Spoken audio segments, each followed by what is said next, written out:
Ay binahagi ng ilang atleta ng Santiago ang kanilang makukulay na karanasan sa katatapos lamang ng Cabra 2026 matapos nilang magtagumpay at makasungkit ng mga medalya na nagbigay naman sa kanila ng tiket patungo sa palarong pambansa.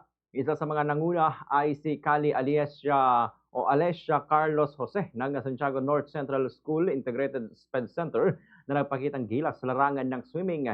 Naiuwi niya ang ginto medalya sa 200-meter freestyle, 50-meter butterfly, 100-meter freestyle, 100-meter butterfly, gayon din sa 4x100-meter medley at 4x100-meter freestyle relay.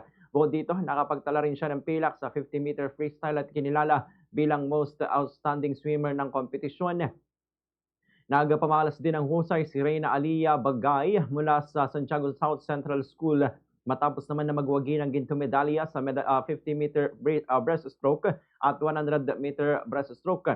Nakakuha rin siya ng pilak sa 200-meter individual medley at tansong medalya sa 100-meter freestyle bukod pa sa dalawang gintong medalya sa 4x100-meter medley at 4x100-meter freestyle relay events. Samantala, nag-ambag din ang karangalan si Bliss Caitlin Manubay ng Infant Jesus Montessori School matapos na makuha ang gintong medalya sa 50-meter freestyle at maging bahagi ng koponan na nagwagi sa 4x100-meter medley at 4x100-meter freestyle relay. Nakasungkit din siya ng tansong medalya sa 50-meter butterfly at 50-meter backstroke.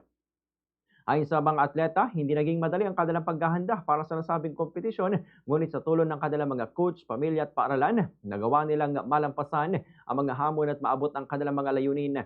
Nagpahayag naman ng pasasalamat ang mga atleta sa kanilang mga coaches na walang sawang gumabay sa kanilang pagsasanay, sa kanilang mga magulang na nagsilbing inspirasyon at lakas, gayon din sa kanilang mga paaralan at sa lokal na pamalaan ng Santiago City sa patuloy na suporta sa kanilang paglalakbay sa larangan ng palakasan.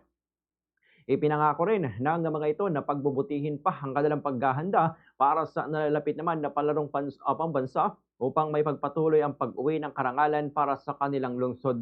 Ganito ang magkakasunod na bahagi ng pahayag ni Kali Alessia Carlos Jose, Reyna Alia Bagay at Bliss Caitlin Manubay.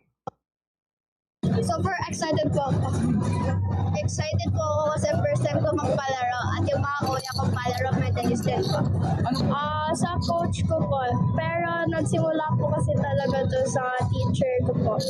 Sa nung tutor ko po. I was grade 3 back then and my teacher told me I'm gonna to do swimming kasi like for fun lang po. Pero nagustuhan ko naman po siya. So, ngayon I'm here right now.